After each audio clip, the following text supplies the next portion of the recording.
è la BC. Se in auto posso andare con degli estranei con la mascherina, non capisco perché in autobus non lo possa fare. Ovvio che va portata la mascherina.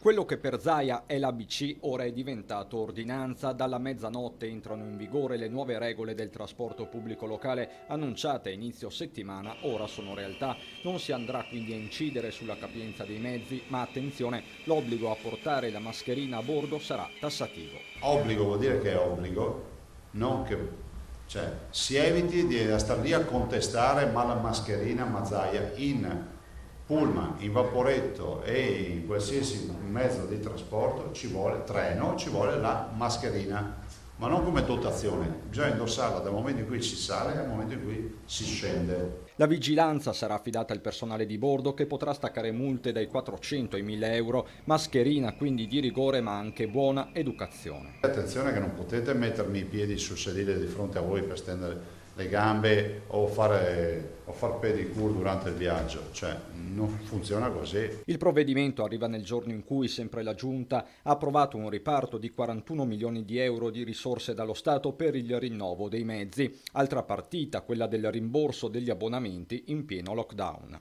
Chiusura scuole, chiusura aziende, eccetera, gli abbonamenti verranno rimborsati.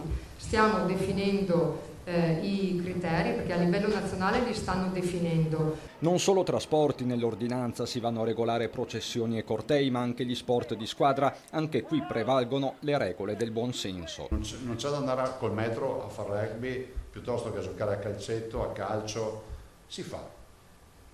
Si fa come tutte le altre attività nel rispetto del prossimo, quindi se hai la febbre o hai la tosse stai a casa. Nessun via libera al momento al gioco delle carte. Sulle carte c'è molta ritrosia, che per noi è identità pura, il gioco delle carte.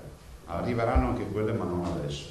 Via libera invece per i giornali nei pubblici esercizi. Ragazzi, comprate i giornali, comprate le riviste, distribuitele in bar, dalla parrucchiera, dal barbiere, dall'estetista, insomma da tutti i posti dove c'è una sala d'aspetto. Ok ai negozi negli ospedali, agli ippodromi, ancora stop per i bagni turchi, ma sì alle saune. Saune aperte al pubblico, certo, 80-90 gradi, coppa tutto.